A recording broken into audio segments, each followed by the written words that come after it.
Hello, 8th graders. We are watching this video to do a little bit of a review before today's lesson. So you'll see on your worksheet, starting on example 1, I have two problems that I'm going to do first. First one, 24 divided by 4. Now, I know summer break was long, but hopefully we don't remember how to do operations like this. So I know that 24 divided by 4 is 6. So I'm just going to go ahead and write that. That is 6.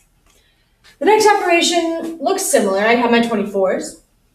And I have a 4, but now I got a fraction and I'm multiplying, so it's a little bit different.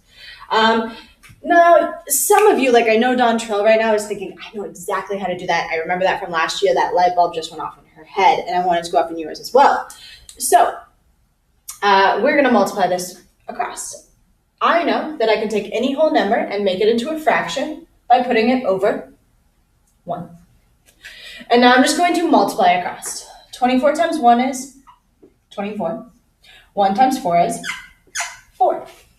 And now we're going back into our brain and remembering I see this fraction bar. And a fraction bar tells me to do what operation? That's right, a fraction bar tells us to divide. So 24 over 4 is the same thing as 24 divided by 4. Well, I just did that. 24 divided by 4 is 6. Interesting. You'll start to see something. We're going to do one more. I have 10 divided by 2. 10 divided by 2 is 5. Now I have 10 times 1/2. Again, this time instead of division, I have multiplication. And instead of a whole number, I have a fraction. So I know that I can multiply this because any whole number can become a fraction by putting it over 1. 10 times 1 is 10. 1 times 2 is 2. This fraction bar means to divide. So this is 10 divided by 2, which is 5. By now, the wheel should be turning. You should be remembering this from last year.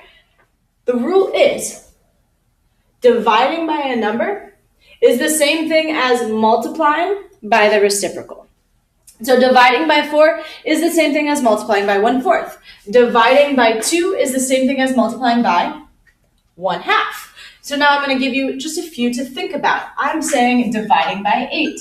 Dividing by 8 is the same thing as, that's right, multiplying by 1/8. Let's try dividing by 3. Dividing by 3 is the same thing as multiplying by 1/3. Dropping my marker.